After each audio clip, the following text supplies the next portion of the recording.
Week 2 Waiver Wire preview is going to start right now. Smells like football, baby.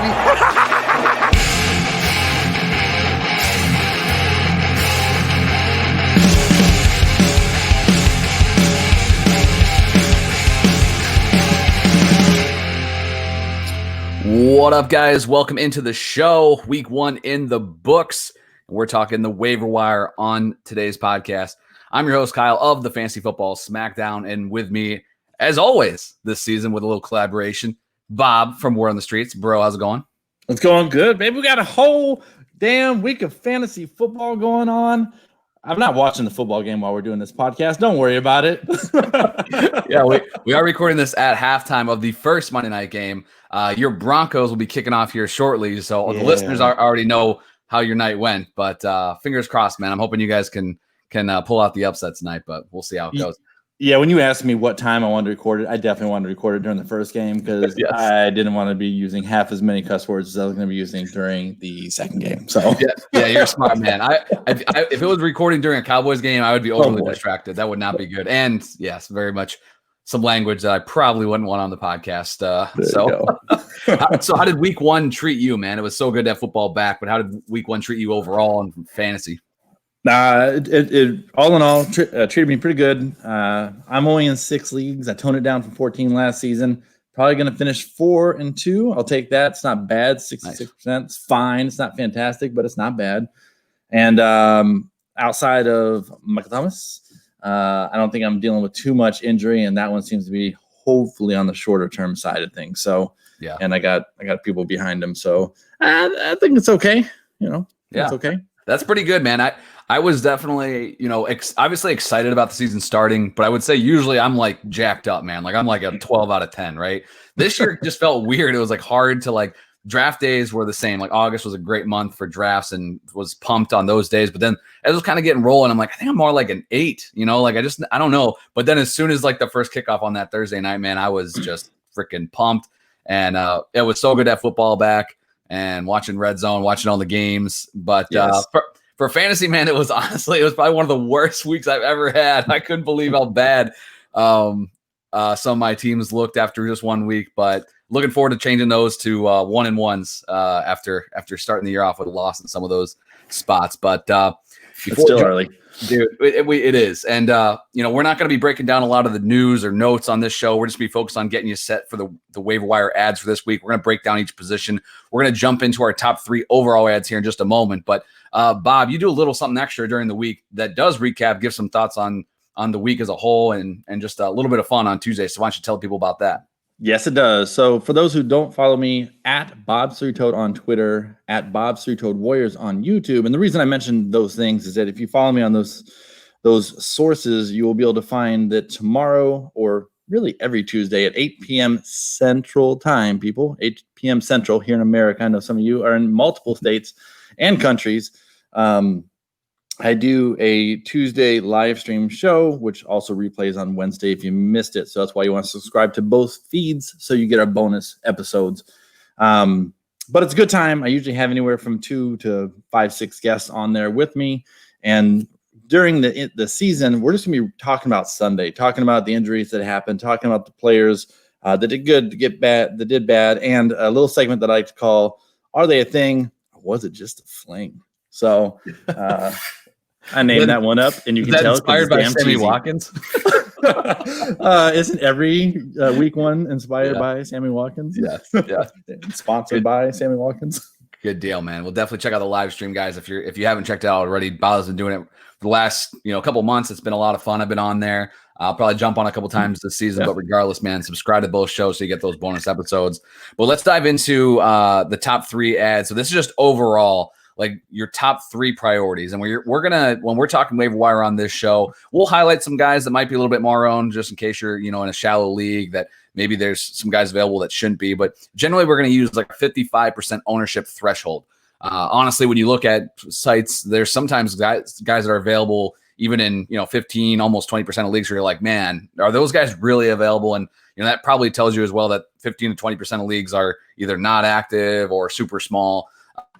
50%, while it seems kind of kind of low. I think it's right around the sweet spot here. So we'll highlight some of those more owned guys as we move through the positions. But Bob, why don't you kick it off, man? Who are your top 3 waiver wire ads, just regardless of position, who you're prioritizing this week off the wire?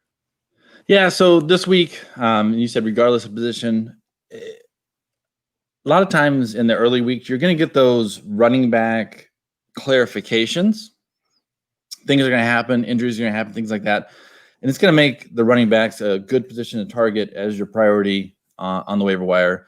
And so for me, I've got, I think we got the same 3 guys looking at we just have them in different orders.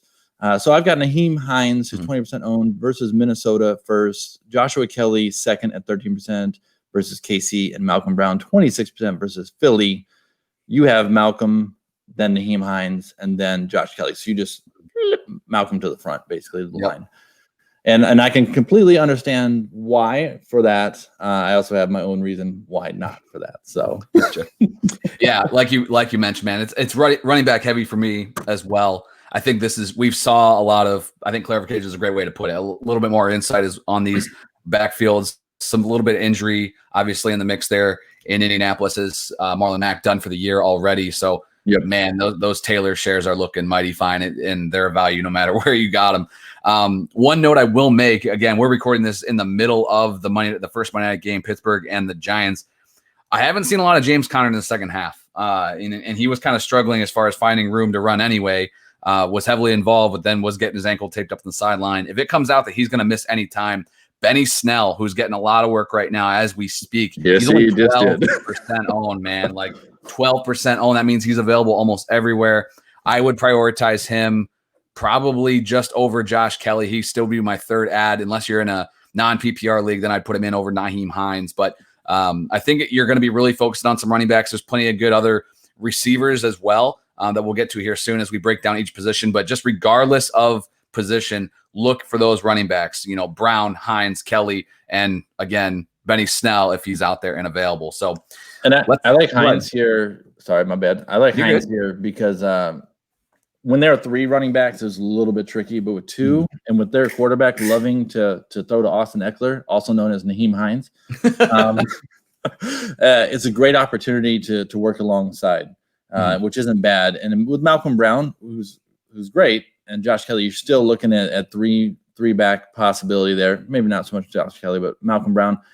Henderson's still working back from that injury, and so I'm still waiting to see what a healthy Henderson does to that backfield. I still think I still actually don't really think it's going to be Malcolm Brown's at the end of the day, So actually I started to say that, and I'm like, well, do I really though? Yeah. So I could tell you be Akers taking over in a couple weeks here. It's still a tricky backfield is what I was getting at on that. Yeah.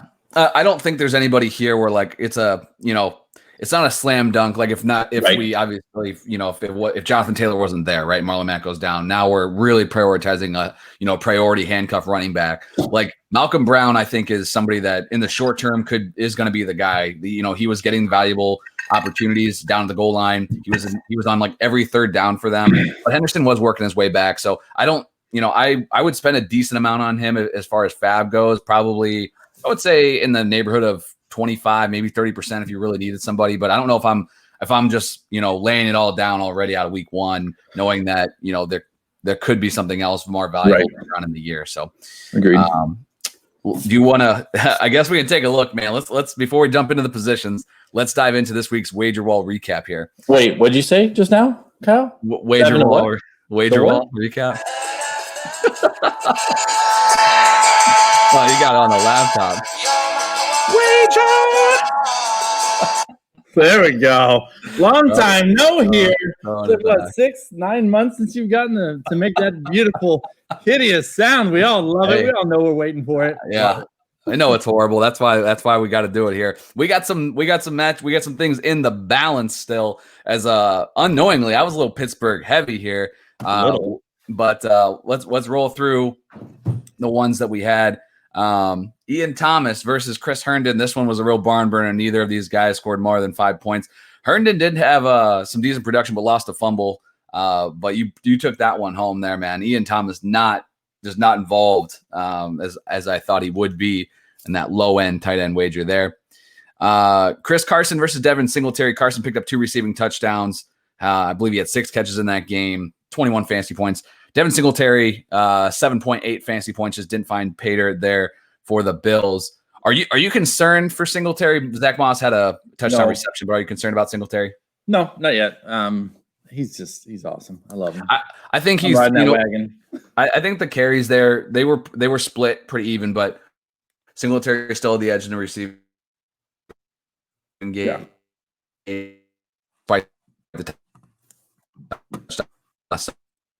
So I'm with you there.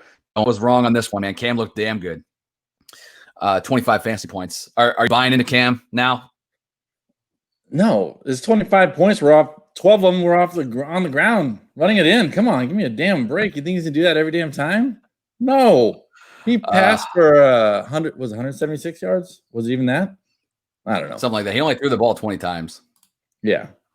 Yeah. He can't throw it nearly as many times as Minshew could. Right. 27. Yeah, exactly. Yeah. No, I mean, he was blessed by running in 2 touchdowns on his own. You give those, even be halfway nice to your team and give one to a running back, and now you're getting walled pretty well. But hey, it wasn't bad. Yeah, I think I'm buying in Newton a little bit more than I was after 1 week, but it doesn't matter because he's already owned, and whoever's got him, I think you'll probably be feeling pretty good. Last one that's already settled, Calvin Ridley, monster game for him, over 100 yards, 2 touchdowns. And you had Odell Beckham Jr. in that wager. That was no bueno. No, he crapped on me. He's crapping on everybody these days. Or didn't crap, but anyway, yeah, it was bad. He went 3 receptions out of 10 passes. It's not good. I still think there's room for improvement. Obviously, there's room for improvement for him this season. Yeah. So hopefully that's the worst game he has this year. Beautiful game by Ridley, though, no doubt. And then the last one that's undetermined is Juju versus Thielen. So I got a nice lead there, but you're catching up. Yeah, we'll see how this one breaks down here, but pretty even week so far through week 1. We put some season-long bets together after last week's show. Do you have those in front of you? You want to roll through those real quick? I do, and I will. So Kyle Swiftly took Mr. Swift against Bell for me. He took Carson versus Ingram. God damn, I'm 0-2, I think. He took Akers versus Singletary. Okay. Breida versus White. Oops. I don't know what the hell we're doing here. Lamb versus Ruggs. Steve Sims? Steven Sims, yep. Yeah, versus Corey fucking Davis. Let's go tonight. And DK Metcalf versus Odell Beckham. I'm going to be digging out of that hole for a while. But these are only a couple of bets, so there'll be several every week. Yeah, we'll kind of keep those updated as those are season-long bets as we go through, and if there's any that close out, we'll let you guys know, but a little bit of fun there.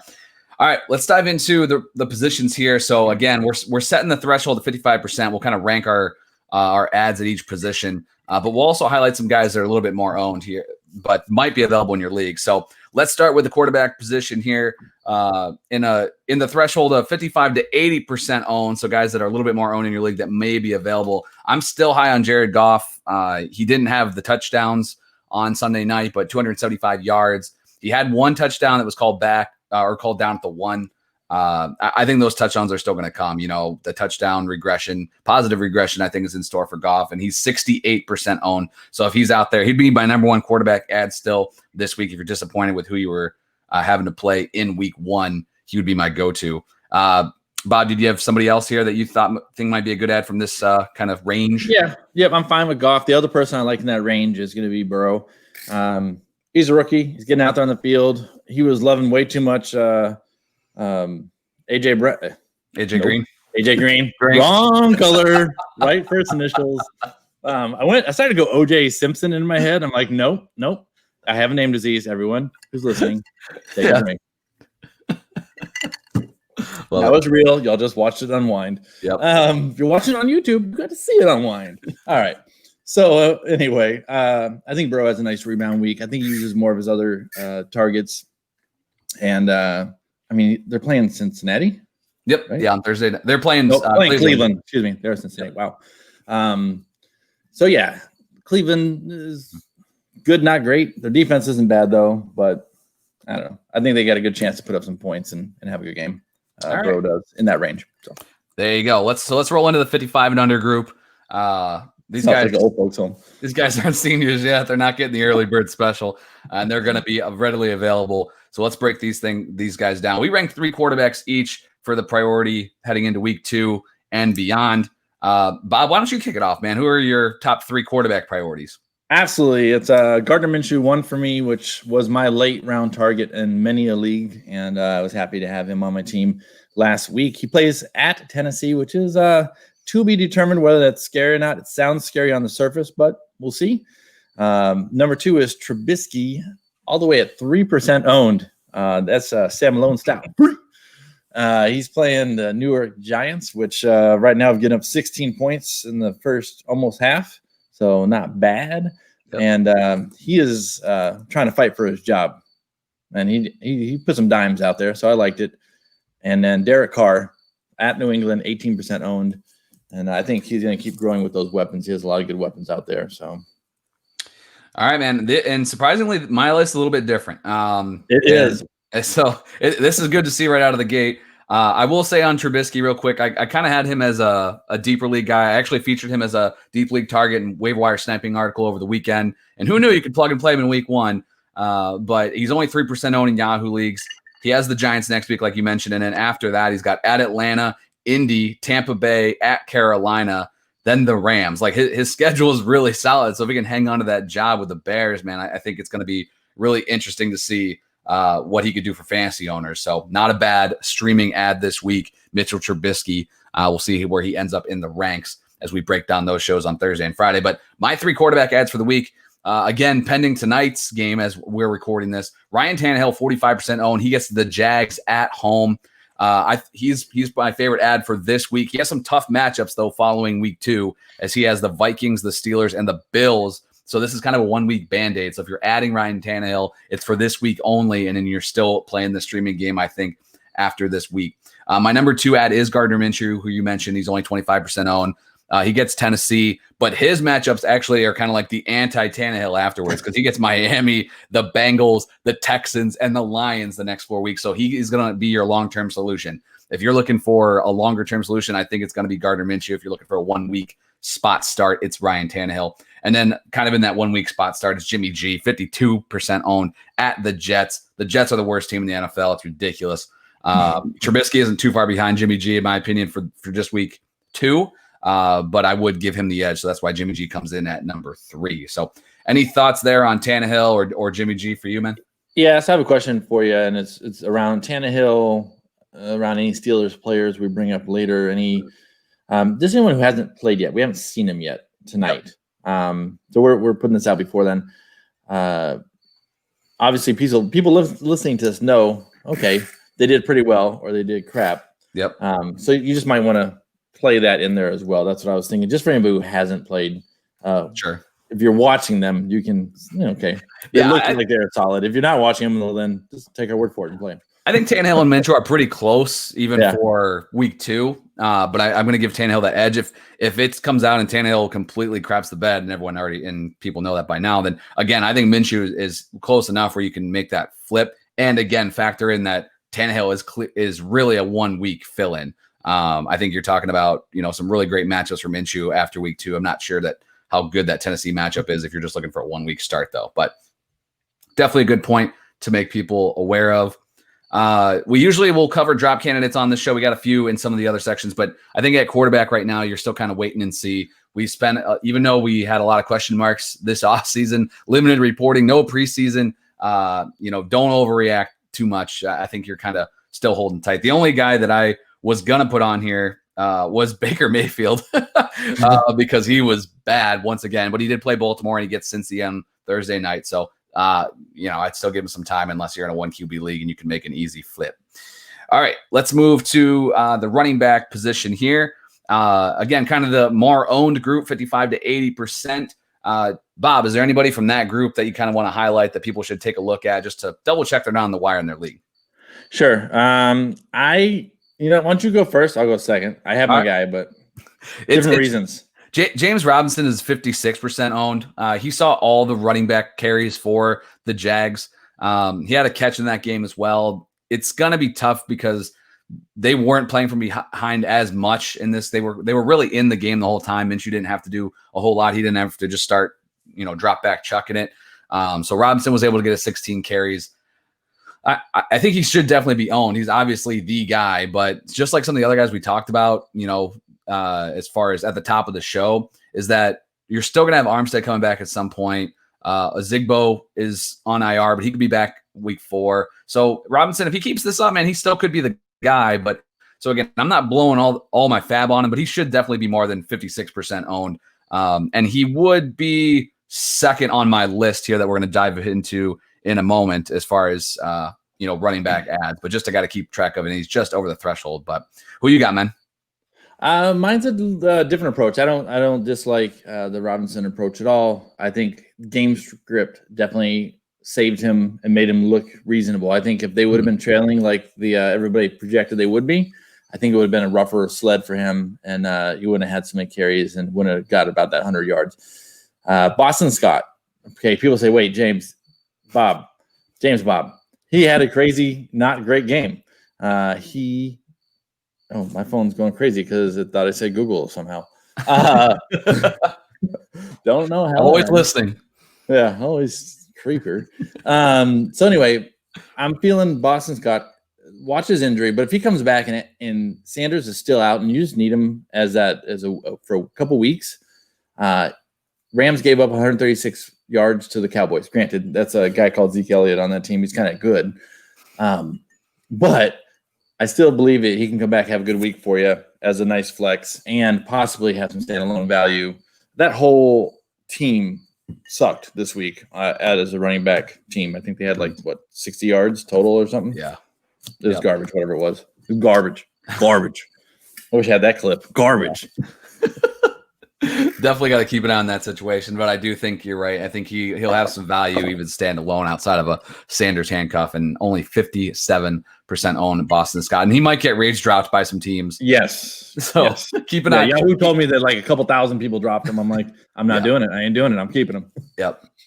Definitely. That's the big thing this week too. Like if there's nobody that you love out there on the wire, man, there's nothing wrong with just kind of sitting back, letting everybody else, waste their fab or waste their waiver priority, and then see who comes out of the wash on the next run midweek. Just of people that were dropped, because people just give up on them so early. That's, it's definitely an approach I could take. Absolutely. Yep. And then you scrape those guys for free because usually there's no waiver wire running and there's no priorities running because no one else is paying attention after that first run. So very sneaky. That's why I hate you. In our leagues, not in general, just in our leagues. I got to do it, man. It got anything you can do to get an extra edge, man. So, all right, let's dive into these. All right. So, do you want to do, so we'll do this. We'll go because we have 8 to 10 guys ranked for each position. So do you want to do, we can do, you want to do running backs or receivers? Then we can kind of talk it off each other's list. You go first. All right. I'll roll my running backs, and then you can highlight where you differ. Then we'll do the same thing for wide receivers here. So, all right. So my list of running back priorities this week, again, under 55% owned. Malcolm Brown, Nyheim Hines, Josh Kelly. Those are my overall top 3, regardless of position, but they're obviously my top 3 at the running back position as well, man. I think that when you talk about Nyheim Hines, heavily targeted in PPR, you could even give him the edge over Malcolm Brown. But Brown looked really, really good. And like I said, got those really high value touches in that game. Josh Kelly, 12 touches. Austin Eckler, man, he still got a lot of work, but if they use these 2 backs, I think Kelly is the man there. Justin Jackson, kick him to the curb. All right. After that, 4 through 10. So I got Adrian Peterson, 46% owned. He looked like the lead dog as far as on running downs for the Detroit Lions. Alexander Madison, 45% owned. Had some really nice work. Had 4 catches in that game. Had 50 yards on the ground. I think this is a guy that he is the most valuable running back handcuff in the league, and only 45% owned. I think you got to take a look at him if he's on your wire. Same thing with Chase Edmonds. He had a receiving touchdown in the game. He's only 41% owned. So Alexander Madison and Chase Edmonds, those are obviously more handcuff plays, but they could develop into kind of standalone players as well. So those are 5 and 6 in my running back rankings off the wire. And then it kind of gets a little bit ugly, or kind of taking some stabs at what we saw out of week 1. Peyton Barber, 3% owned. He ran for under 2 yards a carry like he usually does. Yes. They get the Arizona Cardinals next week.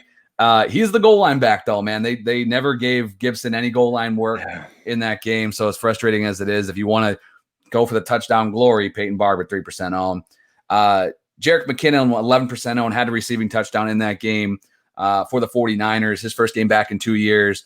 Looked good, but the reason I don't have him higher up on the list is because there was a question whether Tevin Coleman was going to play in that game due to air quality because he has sickle cell. So he was on the fence about even playing. So I think maybe they were trying to limit his work just a bit. So I kind of want to see that backfield play out a little bit more. But if you're in a deeper league, you can add him. Myles Gaskin, 0% owned. He had the most receptions of the running backs there. He also had more yards than any of the running backs there. He had, I believe, only one less carry than Jordan Howard. After all the Matt Breida stuff this offseason, and I had him on a lot of teams, maybe Gaskin's the guy. So 0% owned. He's absolutely available everywhere. And then Josh Adams, 0% owned of the New York Jets. Sounds like Le'Veon Bell might miss a couple weeks, and Adams was on the field more during passing downs. So I think, that's where the Jets are going to be playing from behind. So I think Adams is going to get those opportunities more than Frank Gore. And again, if Benny Snell is out there, he would come in at number 3 for me, just behind Brown and Hines in PPR league. So obviously a lot of names there. We're kind of doing this on the fly because of no preseason, but where are you at, man? Where do these guys kind of shift? Is there any other names that people should be aware of, and where would they fall for you? No, I still like Naheem. Try to say both the names together. Naheem. That might be his new name. Is Naheem. Nice. So anyway, I like him first just because of the clarity in the backfield seems to be there for him. So I'll take that. If I'm looking for a guy that I can probably start longer term, I like that. Chase Edmonds, I somehow didn't have him on my list. I just snuck him on there. You probably saw me do that as you're looking at the Ghost Rider going on. I do 2 names in here for someone who has space on a bench to stash a player. Now, granted, we don't usually have that, but if we're looking at Gaskin and Josh Adams, we probably do have that kind of space. So, and that is Henderson, 43% owned, a speculative move when he's healthy. And does he take over the backfield? What does he do to that backfield out there in LA? So if you got room to speculate and have some fun, you could call your shot on that maybe. And Freebird, with players going down early in the weeks, Mr. Devontae Freeman, he's 11% owned. He's playing at home this week. And that's true. He is at home. That's a speculative move if he finds a decent home. More than likely, you don't have room on your roster for this kind of tomfoolery. But if you're pretty stacked and you want to take that shot, he's been out there allegedly, visiting places that probably had players go down. So depending on where he lands, it could be worth it for a week to see where he lands. If he ends up in a crowded backfield, you cut him and you go after someone else. Maybe you don't even go after him yet. You wait until waivers run. If you don't get your guy, then you take that shot. That'd probably be the better move. Don't go for him and pass on Hines, Kelly, and Brown, those kind of things. Speculative move, asterisk. Hey, I like it. I think it's somebody that a lot of people were keeping an eye on, before the season, then they didn't get a team. So even during the year, man, as these running backs do go down, it could be somebody that you want to stash on your roster. Let me roll through a few names here at the end and just let me know, Bob, whether you would drop these guys. So let's just assume that Nyheim Hines is on there. Okay. All right. Half PPR, right? Yeah, we'll do that. So half PPR, Hines, Kelly, Brown, they're out there. Would you cut Matt Breida 82% on to add those guys? I would, because I hate the San Francisco backfield. And the Miami backfield? Yes. Next question.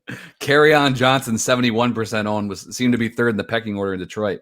Yep, I just put him on the waiver. I just put him for 2 or 3 of these guys while I was doing this list. I hated doing it though, because I picked him in like the 7th round or something. I'm with you on both those guys, Breida and Kerryon. I would drop them for any of the top 3 guys and Benny Snell, depending on the situation that we hear about tonight. I might hold them over like Madison or Edmonds if you're kind of in that mode where you're trying to get one more week before just shift into straight handcuff protection or blocking there. A couple more guys that aren't as owned. I have Darrell Henderson on this list just because 43% owned. I don't think he's a must drop or anything like that, but I would drop him for, the Brown, Hines, Kelly group. Agreed. So, and then Duke Duke Johnson, would you drop him for any of these guys? He's 34% owned. Did I think too long on that one? No, I almost missed it.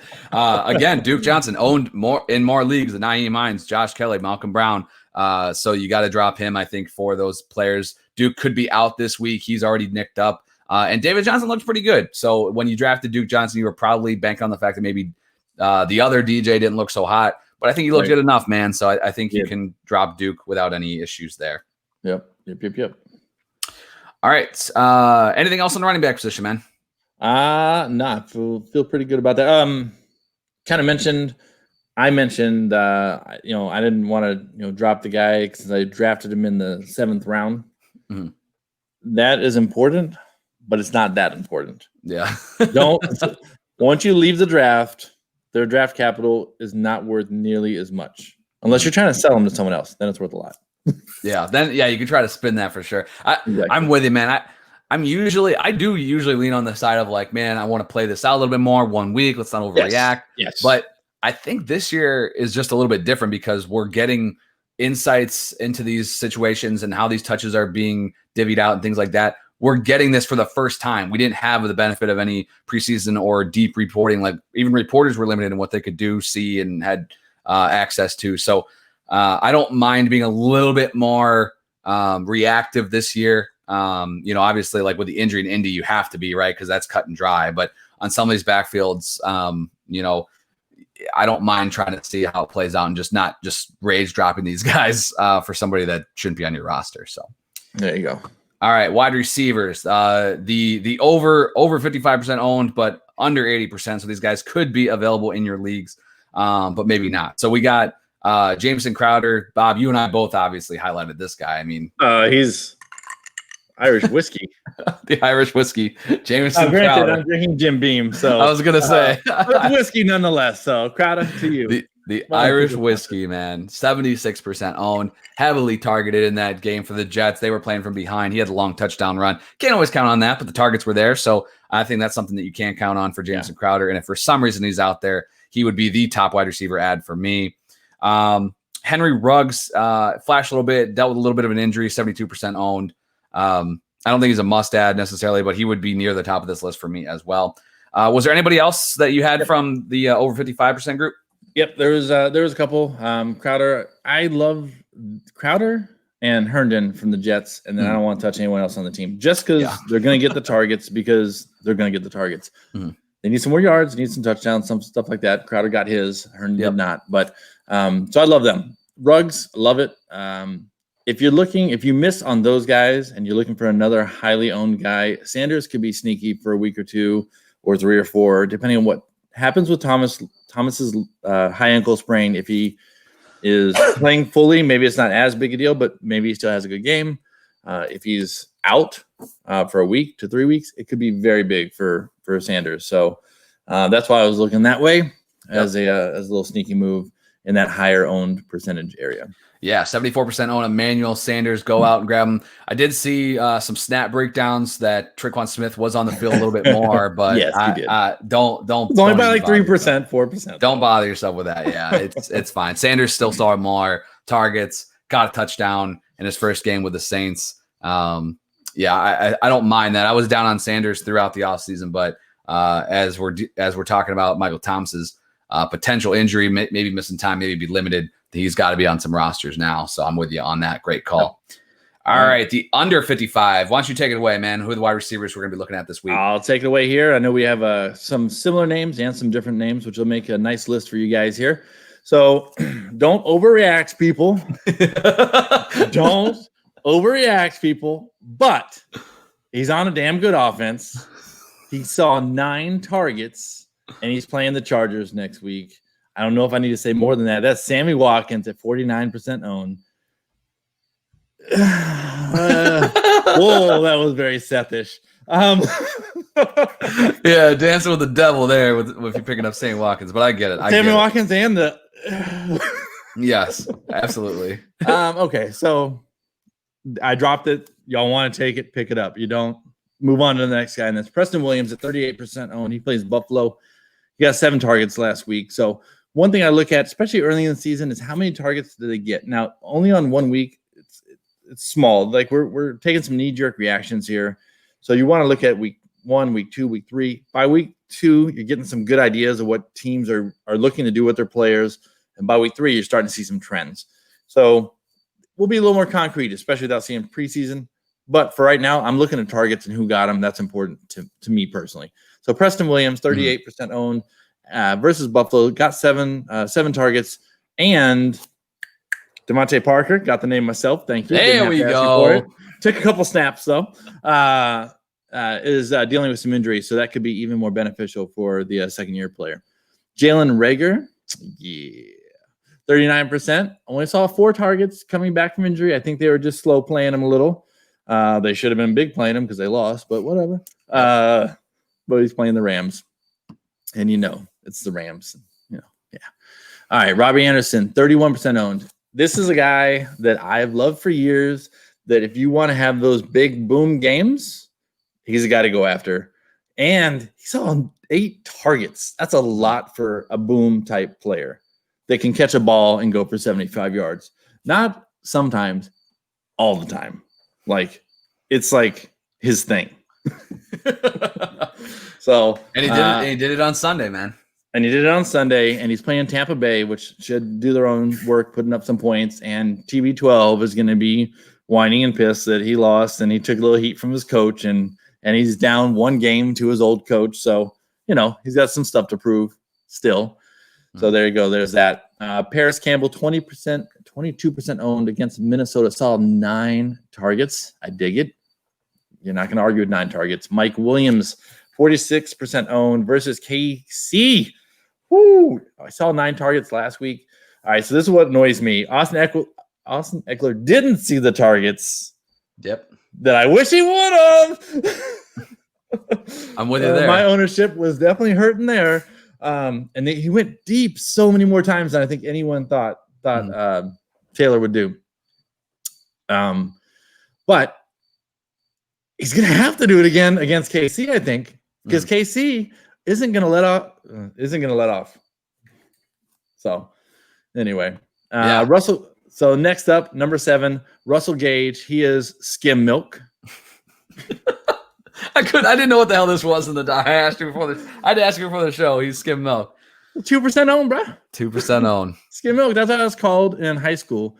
We had about 5,000 students. It was 2% white. They called me skim milk. I grew up very cultured, and I like it. Skim milk. There you go. I love it. Could have had mixed children. Would have been low-fat milk. Yeah, there you go. All right. They're playing Dallas. And Russell Gage saw 12 targets. Same amount as Julio. Same amount as everyone else on the Calvin team. Ridley. Thank you. Drink. You heard it. It happened. Calvin Ridley. People at home playing along at this point. People at home are playing along the drinking game. Make sure you have your beverage in hand. All right. So 12, 12, and 12. That's a pretty big thing. Not much to the tight end. Not a great lot of work to the running backs. But, I mean, if he keeps that up, it looks good. I don't think he will, but that's a team that loves to throw the ball. So it's a good shot. James Washington. He may have snuck on the list right after he got a touchdown tonight. Hey-o. Don't tell anybody. 13% owned. I have personally been a big fan of this guy for several years. He is somewhere on there he is. Oh no, that's Bryant. This is Martavis Bryant. Anyway, I'm sure he's on the walls in here somewhere. But watch to see what he does this game, the rest of the game, not just from that touchdown. See how he's getting used. If he's getting the targets and Ben's liking him over Deontay Johnson, it's something to take a big note of. If that was just the part he got and then the rest of the game is going to Deontay Johnson, okay, then ignore that pick altogether. And that's going to also be the same for these next 2 guys for me, and that's Alan Lazard and Marquez Valdez-Scantling. Lazard, 42% owned. Scantling, 7% owned. Lazard got 4 targets, but he got the TD, and Marquez got 6 targets. So still waiting to see who's going to break out in that. It is that number 2 receiver. But they showed they could both put up a little bit of value in different ways. So if you miss on everybody else, when you load your waiver wire, don't just load 1 target. Load multiple. and that way you get your guy. So that's what I got. Yeah, I like it, man. There were a lot of good names, a lot of overlap there. I think at the top there's definitely some interesting guys. Like you mentioned, Preston Williams is number 2 for me. I think the injury with Parker is something to monitor. Tough matchup against the Bills, but I still think he's worth an add. I have Paris Campbell just a little bit higher. I have him as my 3rd wide receiver this week. I just think he's really fitting what Phillip Rivers likes to do, and it really showed to be the number 2 wide receiver target there. So I do like him a lot, and he's available in about 80% of leagues. A few other guys that I had on my list, Laviska Shenault, he's only 12% owned. He only had the 4 targets, but they didn't throw the ball a ton. I think they'll have to throw the ball more in Jacksonville. I think he's definitely an interesting prospect. He also will get a few carries. He had 2 carries in that game on Sunday, and if they're not using a second running back, then I think he could get 2, maybe 3 carries a week on it, in addition to any catches that he has. So I think that's valuable stuff. So I actually have Shenault at number 5, just ahead of Sammy Watkins. I like Robbie Anderson. I probably should have him a couple spots higher. I'm going to prioritize him just a little bit more. I think what you said about the targets is definitely valuable, and the fact he's a game breaker. Only other guys I had, N'Keal Harry, he was on the field quite a bit. He almost scored, and then he fumbled through the back of the end zone. Damn it. But he's through 32% owned. And again, the Patriots, kind of like Jacksonville, they did not throw the ball a lot. So I think they're going to have to throw the ball a little bit more as the season goes on. So he's a guy to keep an eye on. And N'Keal Harry, 32% owned. He's also going to be playing on Sunday night. So if he hits, man, people are going to be going bonkers for him next week. Harry and Bird were actually the primary 2 receivers for the Patriots. Edelman he led the team in targets, but he did not lead the team in playing time. His stamps were a little bit down. And then Steven Sims, he only had 3 targets in that game, but he converted all 3, 50 yards. Is a deeper league look. He's 7% owned. I take a look at him. I think he's somebody that has a connection with Dwayne Haskins. He really came on down the stretch there for Washington in 2019. So I think he's a guy that if you're looking to stash, you want to kind of zig when everyone's zagging. Steven Sims is somebody that I think is worth a look in deeper leagues. Man, I didn't have too many guys that I would drop this week when looking at the wide receiver list. But the one guy that I did have was 63% on Christian Kirk, man. I didn't like him a whole lot coming into the season, so maybe that's just me. Like, it's easier to cut bait when you weren't really liking the guy anyway. But my God, Nuke was dominating right on Sunday, man. So, ridiculous. Yeah, forget that spread offense. It didn't matter. No, it didn't matter how many guys were on the field. They're all going to him. Hey, did you happen to notice how many yards Mike Williams got? I missed it. I'm gonna assume it's 69 because you're asking. Nice, dude. If you remember, man, back in the day when Tyrod was balling out in Buffalo, him and Sammy were hooking up with those deep passes. Watkins Mike Williams is kind of compared to Sammy Watkins coming out, man. So I think that there's some similarities there. I definitely liked what I saw as far as Williams going up, jump ball receiver. He's coming off the injury, but he was playing like he was, no fear. And Tyrod was taking those shots to him. So I like that, man. And if people were sleeping or didn't pay attention to him being activated on Sunday, man, I really like that look. And we'll see how that shifts for the Chargers if they do make a quarterback change. But for now, only 46% own Mike Williams, somebody that I'm really prioritizing just behind the Rager, Preston Williams, and Paris Campbell list for me. But was there anybody else that you wanted to note or any drop candidates for you? No, I think that's in general, I don't make too many drops early, barring injury. Right. Usually you come out of your draft knowing what you want. There are some players deep that you take shots on, but it's usually not your big guys. So if they're drop candidates that are your deep shots, we're not talking about them on this show because they're just too deep. Yeah. Yep. Exactly. Tight end. Now here's the thing I'm putting out here because this guy ended up did us a favor and he's right on the edge. So I think we gotta mention him though. We gotta highlight him. Dallas Goedert, dude. Just what the hell? He balling out. Seth is somewhere celebrating in ball by himself. He's not on Twitter to do victory laps. But Goedert looks really damn good. The receivers still banged up there in Philly. Goedert led the team in catches, caught the touchdown, led the team receiving. He's 55% owned. So He is technically not in the rankings list for us as far as the under 55, but he's readily available in leagues. I think you go out and pick him up if you're looking to stream. Got a okay matchup this week against the Rams, but they use the tight end so much there in Philly. He would be my number one tight end priority this week, no matter what, man. That's where I would be for me. Anybody, any other thoughts on Goddard there you want to add, man? No. I just watch to see if Rager doesn't steal more of that as he comes back healthier and gets more into the game. Yeah. Or if they don't both push Ertz a little bit with all his controversy.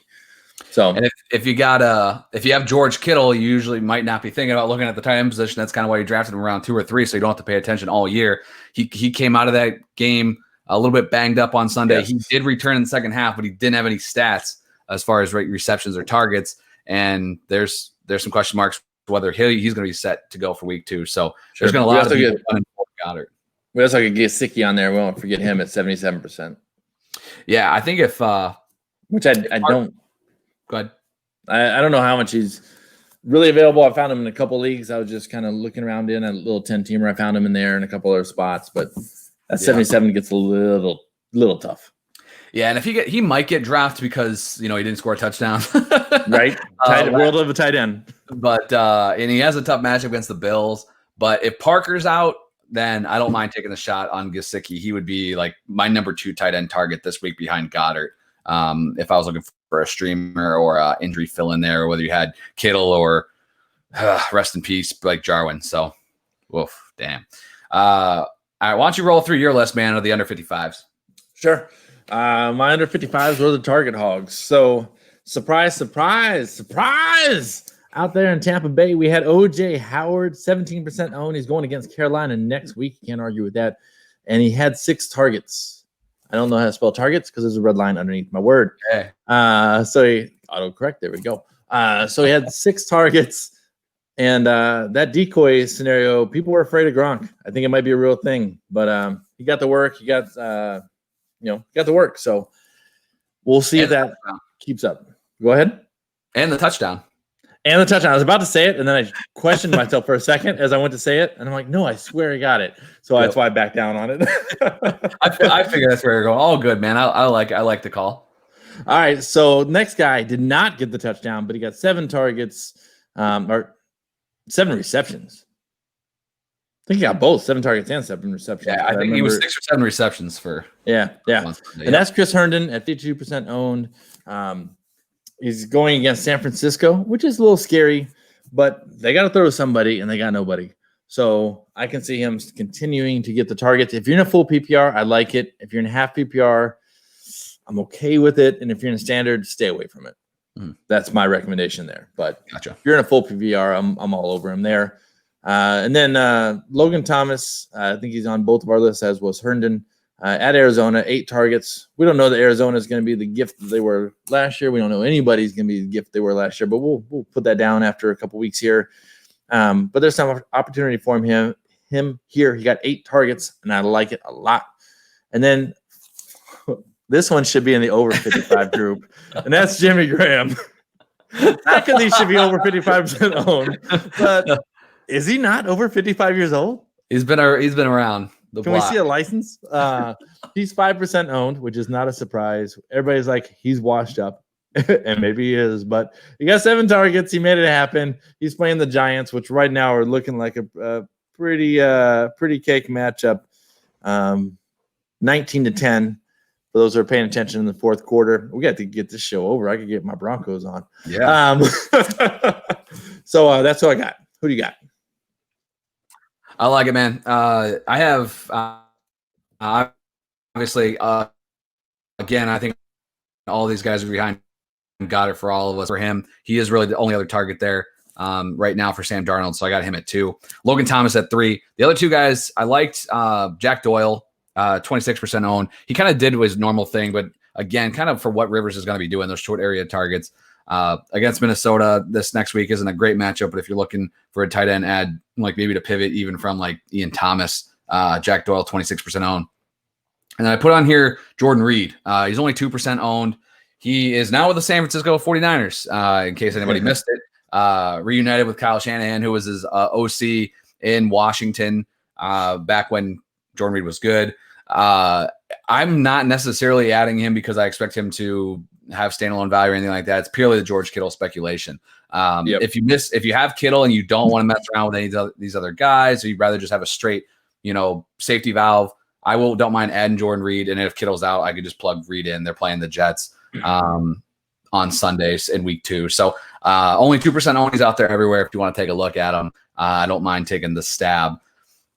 Potential drop candidates for me, Austin Hooper. I mean, David Njoku did get placed on IR this afternoon and Njoku hit a touchdown, but 75% owned. Like, I'm not dropping him for Doyle or Thomas but if you want, Goddard would be a no doubt slam dunk, get him make that spot easy. So again, not a must drop, but somebody that, and he's playing the Bengals, so it's hard with these Browns. It's hard to say drop them, him or Mayfield, but we'll see how it goes. Only 2 targets though for Hooper, so we'll see. That is rough, but the opportunity definitely opened up some more, and that's So if I don't have to drop him, I'll let him sit for another week. If he does the crap to me again, and him and OBJ are sharing the crap, they're ordering the same girl, I don't know what the deal is, then I'm cutting him. Yeah, I hear you. All right, let's do some streams of the week. We highlight these guys during the preview shows, but we want to cover them now just to make sure. And, maybe it changes. Things change throughout the week, but you got to make these pickups now. So is there anywhere else to find a good place to get streams of the week for next week, Kyle? That would be the waiver wire sniping, Bob, of course. Some of these guys you might already had, like Mr. Trubisky was already covered. Ryan Tannehill was already covered in that edition last week prior to Sunday. So again, if you follow me on Twitter at KyleFF fellas, every Saturday, waiver wire sniping, I kind of do a little bit of a look ahead, see if you can use that last roster spot to kind of stash away a guy ahead of the waiver wire so that you're not in this situation. You're not needing to look to add a guy that everybody else is also looking to add. You can pick him up for free before kickoff because everybody's just focused on the week in front of them. So some of these guys were already talked about. Some of them weren't, but some of them were. So you might already be ahead of the game, man. Well, if you didn't take Snell, he just broke off a 30-yard run, so you might want to take Snell. Dude, and I saw too. Connor questionable to return. Man, we've seen it from Snell before too, man. Snell's already over 100 yards now. Man, he'd be number 2 right behind. I mean, if you're in full PPR, I'd still go Hines, but he's right there with Malcolm Brown, man. It just they haven't used anybody else. Samuel's one carry right now, even 1 target. I mean, damn, just sucks for James Conner, man. And he's heading into a contract year too. Hopefully he'll be okay. But Snell is going to be a priority. Yeah, a lot of people are going to be looking for him. All right, streams of the week. Let's start with the QBs. Break it down, man. Who you got? I have Trubisky because I have Trubisky. He's in New York, and he's fighting for his job, and he looked pretty good last week. That pass he put on Miller? Yep, Anthony Miller. I had the A in my head. I couldn't get the Miller out. Everybody, drink again. Anthony Miller was absolute beauty. And then Tannehill against Jacksonville because it's Jacksonville. Next question. Yeah, and again, I think Minshew is a greater ad for the long term, but I'm streaming Tannehill this week. Oh crap! I just gave your guy. That's okay. Again, if everybody's reading waiver wire snapping, they already have Tannehill set to the side. So just take a look. Again, Daniel Jones kind of struggling tonight. If you were trying to roll him out there, just pay attention to these tougher matchups. And maybe you're not usually counting on streaming, but maybe you will this week. So I'm going with Tannehill there as my streamer at QB. Who you got at tight end, man? I'm going to go with the same guy I'm rolling out in a lot of my leagues, and that's Chris Herndon, 52% owned versus San Francisco. Got those 7 targets last week. I look for them to be, tossing the ball to him all over the place. In this game, again, if you're in a standard league, don't do it. If you're in a half PPR, sure. And if you're in a full PPR, let's do it all day long. So that's who I got there. There you go, man. I'm going to go with Logan Thomas.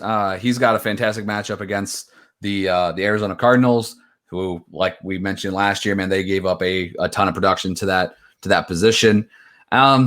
It's not a slam dunk. Obviously, he's only 1% owned, but he's out there everywhere. So if you have the pivot from Blake Jarwin, I think Logan Thomas could be an interesting grab for 1 week, and we'll see how this thing pans out. But I did cheat. I apologize, Kyle. I cheated. No, I realized it as I was saying. I'm like, I cheated. I went 2 points too high on my tight end. I'm still sticking with them though. No, you're good. You're good. All right. And then the only time pretty much we talk about defenses on this show, but for those of our listeners out there that still play with DSTs, who should they be looking to grab? Absolutely. For the same reason you took Tannehill, I'm taking Tennessee. And so that's against Jacksonville. They're 50% owned. And again, that's TBD after tonight's, the last game, performance. If they come out and they suck against my Broncos, well, then I ain't going to do much better against Jacksonville. So maybe you don't take them. But if they beat up on my Broncos, like they should, unfortunately, then do what you got to do. Take Tennessee. Yep.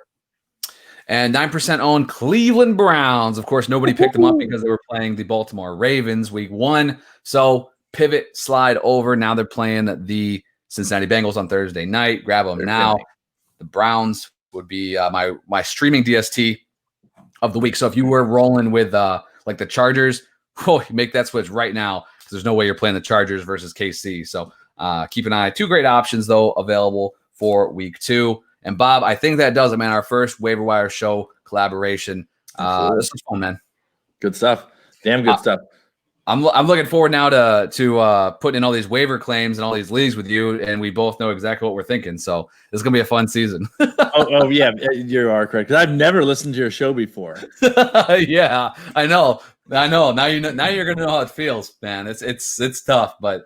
What I'm hoping for is that after the show is over, I get all those sweet trades like Seth would always get with you in multiple leagues. Yeah, yeah. Hey, man, it's easier to make trades with people when you got open communication. So absolutely, that's a little trade tip. That was free. That was a bonus. There you go. Hey, yeah, we won't charge you for that one. So we're gonna be back on.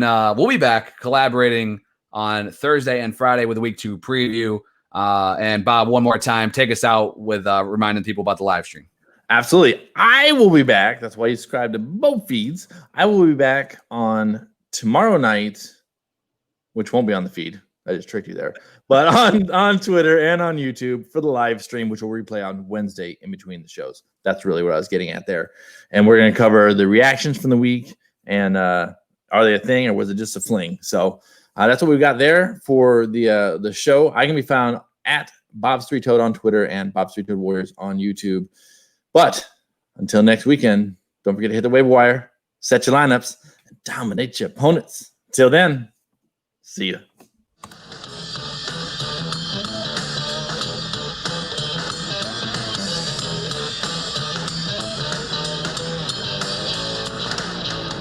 See ya, sucker!